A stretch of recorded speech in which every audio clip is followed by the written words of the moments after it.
Hello everyone. तो पिछले part में हमने देखा था कि कैसे ली हान के यूनहाई पवेलियन को छोड़कर जाने के बाद उसके पीछे से एल्डर ये फैंग सभी एल्डर्स की नाक में दम कर चुकी थी। वो तो फॉक्सी को भी अपनी टीम में मिला लेती है। वहीं दूसरी तरफ हमें ली हान और जिया को दिखाते हैं जो कि मो फैंग की बताई हुई लोकेशन को चेक करने पहुंच गए थे। उस छुपे हुए गाँव में जाने के बाद उनकी मुलाकात काफी सारे जिंदा ज़ॉम्बीज़ से हो जाती है। थोड़ा और खंगालने के बाद ली हान को पता लगता है कि उन्होंने केव में एक बहुत ही फेमस सीक्रेट टेक्निक छुपा के रखी हुई है, पर ये तो बस गांव वालों की गलतफहमी थी क्योंकि उन्हें किसी ने उल्लू बना दिया, वो भी काफी सालों से। क्योंकि ये टेक्निक असली नहीं थी बल्कि उन्हें चोट पहुंचाने के लिए थी। इसे लेने के लिए गांव पर काफी सारे लोग हमला कर देते हैं। जहां विलेज चीफ की बेटी किन किन को लगता है कि वो बहुत ज्यादा कमजोर है, अपने गाँव को प्रोटेक्ट नहीं कर सकती, तो वो उसी खतरनाक टेक्निक को प्रैक्टिस करना शुरू कर देती है बिना ये जाने कि इसके कॉन्सिक्वेंसेस बहुत ज्यादा खराब होंगे। इस पार्ट के स्टार्टिंग में दिखाते हैं कि ली हान की पावर देखने के बाद वो विलेज चीफ अपने गांव वालों से कह रहे थे कि 100 सालों के बाद यहाँ पर इतना पावरफुल इमॉर्टल घुस आया है। उन्हें तो ली हान की पावर्स पर यकीन ही नहीं हो रहा था। दूसरी तरफ हमें ली हान के पास एक टोकन नजर आता है जिसे देखने के बाद वो कह रहा था कि इतने फेमस स्वॉर्ड मास्टर के बारे में आखिर मैंने कभी सुना क्यों नहीं। जिया का कहना था कि इतना अच्छा कुंफू इतने छोटे से गाँव में मिलना नॉर्मल तो नहीं है ना।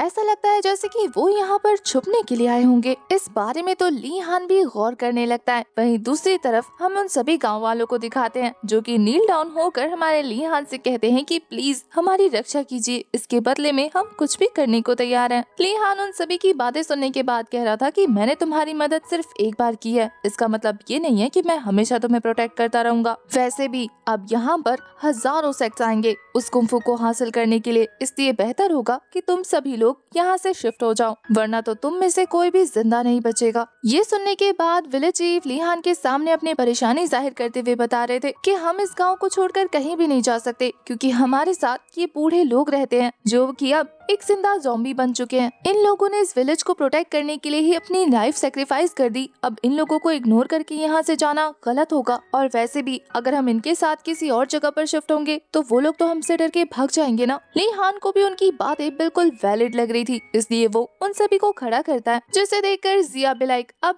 ये मत कहना कि तुम जिंदगी भर इन लोगों के बॉडीगार्ड बनने वाले हो। ली हान उन विलेजर्स के पास जाते हुए इन्हें गौर से देखते हुए कह रहा था हमारी जिया से, तुम्हें क्या लगता है कि आखिर उस कुंफू में किसने छेड़छाड़ की होगी, क्योंकि ये छेड़छाड़ बहुत ज्यादा चालाकी से किया गया था। किसी भी रैंडम इंसान के बस की बात नहीं है इस तरीके की बारीकी को चेंज करना। जिया बहुत ज्यादा गौर करते हुए कहती है कि ऐसी टेक्निक जिसे अगर नॉर्मल इंसान प्रैक्टिस करे तो वो जिंदा लाश बन जाए, और अगर एक पावरफुल इंसान प्रैक्टिस करे जिसके पास कल्टीवेशन मौजूद है तो वो इमीडिएटली मारा जाए। आखिर इस तरीके की टेक्निक में छेड़छाड़ कौन कर सकता है? वो टेक्निक डिवाइन रियल्म की थी, और डिवाइन रियल्म की टेक्निक के साथ आसानी से छेड़खानी तो तुम भी नहीं कर सकते। तो वो इंसान कौन हो सकता है जो इतना ज्यादा कमीना हो कि लोगों को मारने में जरा भी न झिझके? दोनों ही एक साथ बहुत ज्यादा चौंकते हुए कहते हैं कि हेलेनियन। उन दोनों को ही पता था कि मासूम लोगों की बलि चढ़ाने में वो बंदा नंबर 1 पे आता है। ली हान अपने डिवाइन रियल्म की पावर को यूज करने लगा था। ये देखकर जिया उससे पूछती है कि अब तुम क्या करने जा रहे हो? ली हान भी लाइक कि उस कमीने की ख्वाहिश तो मैं इतनी आसानी से पूरी नहीं होने देने वाला, इसलिए वो उस विलेजर की बॉडी पर जगह जगह नर्व्स प्रेस करने लगता है, वो भी अपनी डिवाइन रियल्म की पावर का यूज करते हुए। ली हान के ऐसा करने की वजह से उस ओल्ड मैन को बहुत ज्यादा पेन होने लगता है। ये देखकर बाकी सारे विलेजर्स उसे रोकने की कोशिश कर रहे थे, पर चीफ के मना करने के बाद उनकी हिम्मत नहीं होती क्योंकि चीफ को अब ली हान पर पूरा यकीन था।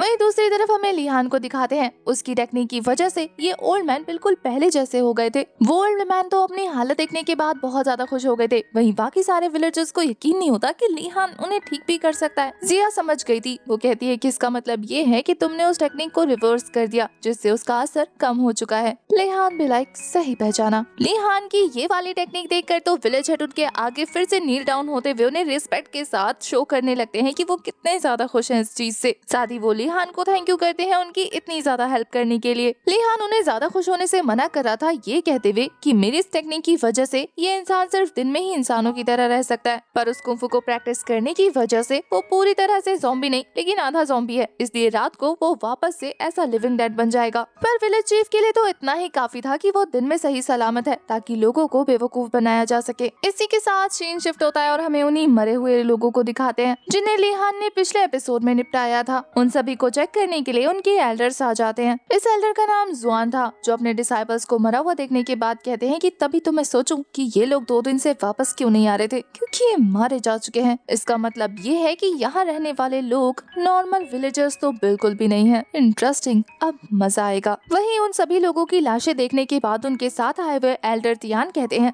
एल्डर जुआन, मुझे लगता है जिसने भी इनके ऊपर अटैक किया है वो फादान रियान पर है। हमें इस चीज को हल्के में नहीं लेना चाहिए। एल्डर जुआन कहते हैं कि वैसे भी इन लोगों की मौत जाया नहीं गई, क्योंकि इससे हमें पता तो लग गया कि वो बंदा कितना कमजोर है, क्योंकि एक फादान रियान का बंदा हम दोनों को तो नहीं रोक सकता ना। ये लोग लीहान के बारे में बात कर रहे हैं, शायद इन्हें पता नहीं कि इनका पाला किससे पड़ा है। दूसरी तरफ हमें लीहान को दिखाते हैं। अब तक उसने अपनी पावर का यूज करते हुए एक एक करके सभी विलेजर्स को ठीक कर दिया था। वो तो दूसरे विलेजर को ठीक करने में बिजी था कि तभी उस पर एक स्वॉर्ड से स्नीक अटैक होता है जो वो अपने एक हाथ से ब्लॉक कर लेता है। ना केवल ब्लॉक, वो तो स्वॉर्ड के चीथड़े उड़ा चुका था। ये देखने के बाद बाकी सारे विलेजर्स तो छुप जाते हैं और लीहान भी लाइक, लगता है मौत यहाँ तक खींच लाई है इन्हें। वही लीहान की पावर देखने के बाद एल्डर जियान भी लाइक, लगता है तुम्हारे अंदर थोड़ी ताकत तो है, मुझे तो लगा था कि तुम कम्प्लीटली यूजलेस हो, शायद तुम वही हो जिसने मेरे डिसाइपल्स को मारा। जिया उनको पहचानते हुए कह रही थी कि लगता है ये लोग मास्टरमाइंड है, यहाँ पर अपने काम का पता लगाने आए हैं। लीहान भी अब तक अपनी स्वॉर्ड निकाल कर रेडी होते हुए कह रहा था कि 2 ही तो लोग थे, ऐसे चिल्ला रहे हो जैसे कि पूरे गांव को मार दिया हो। उस एल्डर को लीहान का रवैया बहुत ज्यादा एरोगेंट भरा लगता है, इसलिए वो अपने साथी से कह रहे थे कि मार डालो इसे जान से। बस फिर क्या था, वो एल्डर फटाफट से अपनी स्वॉर्ड लेकर पहुंच जाते हैं लीहान के ऊपर एक जबरदस्त अटैक करने। लीहान तो उनके अटैक को हवा में ही ब्लॉक करते हुए उन्हें चारों तरफ से स्लैशेस मार कर नीचे प्रेस करने लगता है। लीहान का ऑरा इतना ज्यादा स्ट्रॉन्ग था कि उस एल्डर के लिए खड़ा होना भी मुश्किल होते जा रहा था। वही लीहान भी लाइक कि मेरे पावर के नीचे खड़ा तो हुआ नहीं जा रहा और मुझे जान से मारने का इरादा रखते हो, चलो तुम्हें एक और मौका देकर देखते हैं कि क्या कर सकते हो। ये बोलने के बाद वो अपने ऑरा को थोड़ा सा कम कर देता है, जिससे वो एल्डर बच के निकल जाते हैं और एक और जबरदस्त स्लैश थ्रो कर देते हैं। लीहान तो बड़े ही आराम से अपनी स्वॉर्ड का यूज करते हुए उसके इस अटैक को आराम से डिस्ट्रॉय कर चुका था। पर दूसरी तरफ वो एल्डर हारने का नाम नहीं ले रहे थे।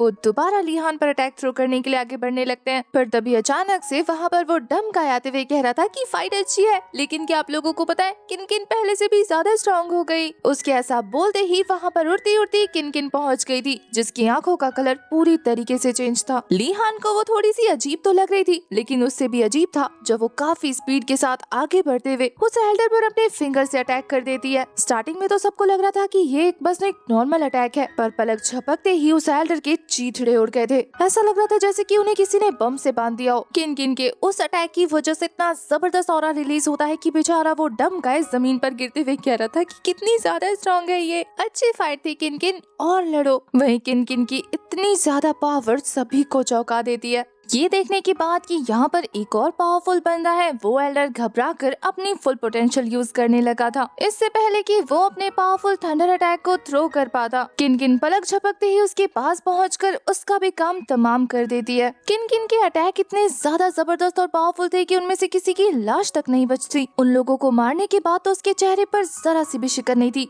वहीं उसकी पावर देखकर लीहान तक हैरान था। वो तो आगे बढ़ते हुए किन-किन से कहने लगता है कि अब तुम अपने गाँव को प्रोटेक्ट करने के लायक हो, क्योंकि तुम्हारी पावर सच में बहुत ज्यादा बढ़ चुकी है। ये बोलते हुए वो जैसे ही किन-किन के कंधे पे हाथ रखता है, उसे पता लग गया था कि कुछ तो गड़बड़ है, और उसी के साथ किन-किन भी उसके ऊपर एक जबरदस्त अटैक कर देती है, जिसे वो बहुत मुश्किल से ब्लॉक करता है। किन-किन की जबरदस्त एनर्जी की वजह से वो स्लाइड करते हुए पीछे हट चुका था। जिया बिलाई कि कुछ तो गड़बड़ लग रही है इसके साथ, आखिर इसे क्या हुआ है। वहीं लीहान का कहना था कि ये किन-किन नहीं है, बल्कि उसकी बॉडी में कोई और है। ये बोलने के बाद वो अपनी एनर्जी रिलीज करते हुए जबरदस्त स्वॉर्ड अटैक कर चुका था। वहीं उसकी बातों को सुनने के बाद किन-किन की बॉडी में मौजूद लड़की जवाब देते हुए कह रही थी कि उसे तो मैंने बहुत दूर भेज दिया, और इसके बाद वो खुद बहुत आराम से 2 फिंगर से लीहान के सभी स्वॉर्ड अटैक्स को ब्लॉक कर रही थी। वो तो लीहान को अपने 2 फिंगर के प्रेशर से ही काफी पीछे हटा देती है। लीहान जैसे कि बड़े-बड़े पावरफुल एल्डर्स भी अपने सबसे खतरनाक स्किल्स का यूज करके भी हिला नहीं पाते हैं, उसे ये लड़की अपने 2 फिंगर से हिला रही थी। इस फाइट में तो अब लीहान को भी मजा आने लगा था, इसलिए वो काफी फोर्स फोर्सफुली अपने स्वॉर्ड से अटैक थ्रो करना शुरू कर देता है। वहीं वो लड़की तो ऐसे ब्लॉक कर रही थी जैसे कि मच्छर भगा रही हो। अब तक ली हान जो कि इस फाइट को बहुत ही कैजुअली ले रहा था, अब तो वो भी सीरियस हो जाता है। वो एक जबरदस्त नी अटैक करने ही वाला था कि किन किन उसे खुद से दूर झटक देती है। उसकी ऐसी हालत देखने के बाद जिया उससे पूछ रही थी कि तुम इतने स्लो कब से हो गए। वहीं लिहान का कहना था कि मैं स्लो नहीं हूँ, बल्कि ये मुझसे एक कदम आगे है। मैं इसके मूव्स को डिटेक्ट नहीं कर रहा, बल्कि ये मेरे मूव्स को डिटेक्ट कर रही है। वहीं हमें किन किन को दिखाते हैं जिसने अपने पीछे एक काफी पावरफुल स्वॉर्ड फॉर्मेशन क्रिएट कर लिया था और वो लिहान के उसके पास आने से पहले ही उस अटैक को रिलीज करना शुरू कर देती है। किन किन की बॉडी में जो भी कल्टीवेटर है वो अपने मार्शल आर्ट को यूज करने में महारथी है। ऐसा लग रहा है जैसे कि उसे फाइट का बहुत एक्सपीरियंस है। लिहान ने काफी तेजी से उसके सभी स्पिरिचुअल स्वॉर्ड्स को डिस्ट्रॉय कर दिया था, लेकिन इससे पहले कि वो उसे हिट कर पाता वो बड़े आराम से उसे ब्लॉक कर लेती है। दोनों की जबरदस्त एनर्जी आपस में टकराने की वजह से वहाँ पर बहुत बड़ा ब्लास्ट हो गया था। इस जबरदस्त ब्लास्ट की वजह से लिहान काफी बुरी तरीके से पीछे हट जाता है। ऐसा लग रहा था कि वो थोड़ा सा इंजर्ड हो चुका है। वहीं इस खतरनाक टेक्निक को देखने के बाद वो दोनों ही सीरियस होते हुए कह रहे थे कि डिवाइन रैल्म का कुंफू। अब तक जिया भी बहुत ज्यादा सीरियस हो चुकी थी। वो लिहान से कहती है कि इसे जाने मत दो, पकड़ो इसे। बस जिया का ऑर्डर मिल गया था तो लिहान भी लाइक कि अब मुझे मेरी पावर्स को यूज करने से बिल्कुल मत रोकना। वो तो अपने डिवाइन रैल्म के एक्सट्रीम स्टेट पर आ गया था। उसके पीछे भी एक फॉर्मेशन अपीयर हो जाता है और वो एक काफी पावरफुल फोर्स क्रिएट करते हुए हमारे किनकिन को दूर करने वाला था। ये अटैक काफी जबरदस्त था, लेकिन फिर भी किनकिन पीछे नहीं हटती बल्कि लिहान के बहुत पास आ जाती है। वो अपनी फिंगर से अपनी पावर रिलीज करने लगी थी। इसका मतलब जैसे उसने बाकी दोनों मास्टर्स को मारा था वैसे ही वो लिहान को मारने वाली थी। उसका ये अटैक देखकर तो जिया भी डर जाती है, पर तभी अचानक से वो लड़की कुछ देखकर बहुत ज्यादा चौंक गई थी। लिहान जिसे कि हमने अब तक इस पूरी सीरीज में डरते हुए नहीं देखा, वो भी इस अटैक को देखकर डर जाता है। तभी अचानक से वो लड़की अपने अटैक को रोकते हुए वहाँ पर एक बहुत ज्यादा धमाका क्रिएट कर देती है। ऐसा लग रहा था जैसे कि पूरे गांव में पटाखे फट रहे हो। हमें दिखाते हैं कि लिहान बहुत ज्यादा सदमे में खड़ा है और उस लड़की ने लिहान पर कोई अटैक नहीं किया, बल्कि उसने तो अपने अटैक को हवा में ही रोक लिया था। लिहान को समझ नहीं आता कि आखिर उसने ऐसा क्यों किया। वहीं दूसरी तरफ हमें किनकिन को दिखाते हैं जो उसे गले से लगाकर कहती है आलान तुम आ गए। वो भी एक पल को चौंक जाता है कि अभी तो ये लड़की उसे जान से मारने वाली थी और अब गले लगा रही है। जिया भी उसका आलांग नाम सुनकर हैरान थी और वहीं बाकी विलेजर्स भी सोचते हैं कि इसका नाम आलांग कब से हो गया। यहाँ विलेज हेड बताते हैं कि जो स्वॉर्ड सेंट यहाँ पर आए थे उनका निकनेम था आलांग। यहाँ किनकिन जो कि पोजेस है वो हमारे लिहान को गालों से पकड़ते हुए कह रही थी कि तुम अब आए हो, तुम्हें पता है मैं कब से तुम्हारा इंतजार कर रही थी, क्या तुम्हें मैं याद हूँ? फाइनली तुम यहाँ आ गए। वैसे तुम इतने ज्यादा पतले क्यों लग रहे हो? जिया तो इस सिचुएशन का पूरा फायदा उठाते हुए लिहान को छेड़कर कहती है कि आलांग तुम कुछ कहते क्यों नहीं? वो कितने प्यार से पूछ रही है ना। लिहान तो उसे अपने मन में ही डांट रहा था कि खड़े खड़े बकवास क्या कर रही हो, मुझे आकर बचाओ ना, मैं खुद इस सिचुएशन को नहीं समझ पा रहा हूँ। यहाँ किनकिन उसका हाथ पकड़कर खींचते हुए कह रही थी कि चलो मेरे साथ हमारे घर, मैं तुम्हारे लिए तुम्हारा फेवरेट खाना चिकन बनाऊंगी। ये बोलने के बाद वो वहाँ पर एक और छुपे हुए कुएं को सामने ले आती है जो इतने सालों से हाइड था। उस कुएं को देखकर तो वहाँ मौजूद सभी लोग हैरान थे कि अचानक से ये कहाँ से आ गया। वहीं किनकिन तो हमारे लिहान को कुछ भी सोचने समझने का मौका नहीं देती, बल्कि उसे लेकर उस वर्ल्ड में जंप लगा देती है। इसी के साथ हमारा ये वाला एपिसोड हो जाता है खत्म। नेक्स्ट एपिसोड में देखेंगे कि आखिर किनकिन की बॉडी को पोजेस किसने किया है और इस आलांग नाम के बंदे का इससे क्या रिलेशन है और आखिरकार ये लड़की लिहान को आलांग क्यों समझ रही है।